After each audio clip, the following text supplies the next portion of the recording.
Hi there. How are you doing today?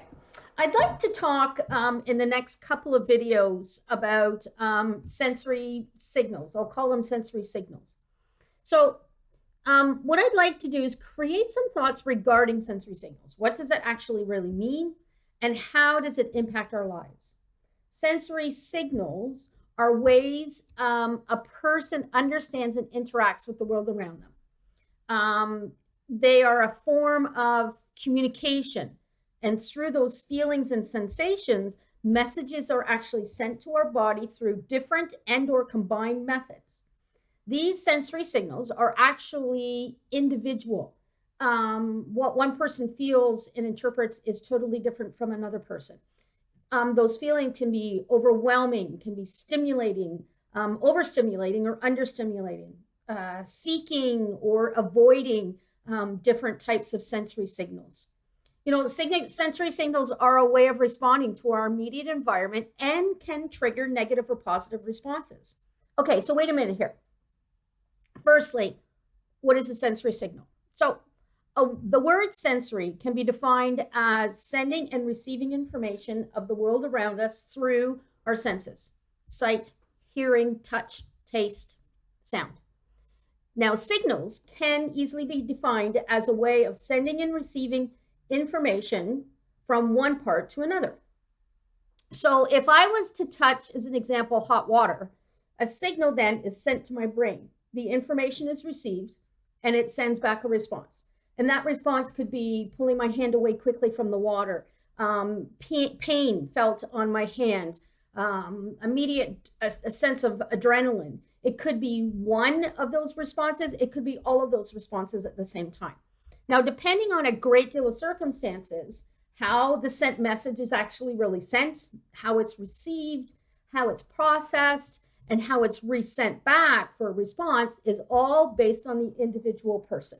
So now let's chat about a few definitions. And I've taken some information from a book written by Angie Voss. The book is called Understanding Your Child's Sensory Signal. And after the video, there are some links that are attached to a few things in regards to information that Angie Voss has put out. But what she talks about in regards to a definition of sensory processing, that it's a way, this is how the brain takes in all the sensory input. There's 7 systems with 7 different pathways to the brain. So it really is just that. It's a process of sensory input. It's not to be lumped into something else like a problem or a disorder. Sensory processing actually is a basic and foundational function of your nervous system. Okay. Now, the next one is called sensory integration. And this is more complex. It's sort of like the end of the production of sensory processing. It's the point of the nervous system development. When the brain actually integrates all of the senses with a functional outcome. So this and also it's the integration of all the senses and the brain putting everything all together. So even when you hear that word and that definition, it sometimes can really help in the understanding of how things can be so overwhelming for people. Okay, so what am I actually really chatting about this? Well, what I am thinking about is how we can understand ourselves better and other people by better understanding how their body is responding to those sensory inputs in the moment, and how we connect those responses sometimes to those behavioral words. So an example can be a coworker. So you have a coworker who is always talking to themselves or singing all the time. Now, we can, or we may perceive this as annoying, disruptive, maybe calming, and or you may want to join in on the singing or the conversations.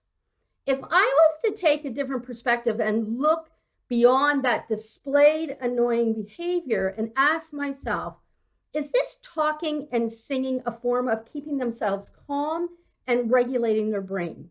Or are there other sounds around them that they want to tune out or filter through their auditory system? It could be maybe too much noise is happening around them, that they could be stressed or in sensory overload. And talking to themselves or singing is a way of calming themselves. You know, have you ever had those scenarios where you're actually reading the instructions and you're going from one step to the next, and you find that you're talking to yourself through those instructions? What you're actually really doing when you're talking yourself through those instructions is helping yourself calm and focus. So my understanding of this particular situation is important because it really does influence the way in which I respond to what is going on. If my response was dictated, directed to the visible behavior, and I only address that, it will only just occur again. And then I could also even layer that and perceive that as being even more defiant and purposeful behavior. Yet, in fact, I'm not really helping the situation. I'm only adding more to it. Here's another example. Always keeping hands in their pocket. This is one thing actually that I always do. When my hands are in my pocket, I receive what's called deep pressure. And it's like deep pressure touch with my hands on my wrist. And I find it calming, a form of regulation, and a form of grounding. Yet another person may keep their hands in their pockets to avoid interaction with their hands. It can be actually like a tactile defensiveness. So think about it. If your hands are in your pocket, it reduces the amount of contact with something that might be uncomfortable for you. So one last example, standing or walking in line. So standing and walking in line involves a great deal of bumping, light touching, crossing your safe bubble that we have, and lots of waiting. These situations can create sensory feedback that could actually send a person automatically into fight or flight. If somebody is in your space, you could become defensive, loud, shove them back, disruptive, and/or even running away. So my interpretation of the visible behavior could be perceived as what you're actually really seeing, that disruptiveness, that running away, the loud and shoving back.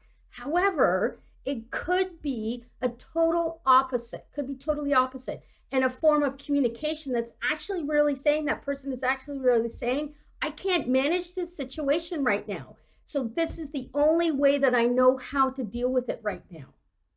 So in my next videos, let's chat some more about sensory signals, and let's chat some more about some other words of proprioceptive, vestibular, and sensory anchors. And what I'd like you to do is also think about what are those things that really create some dysregulation in you.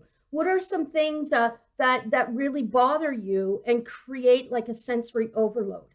Let's understand how the sensory input really does have an impact on our bodies and how we handle that. Because it gives us a really good idea of how we can help understand other people that we interact with on a daily basis.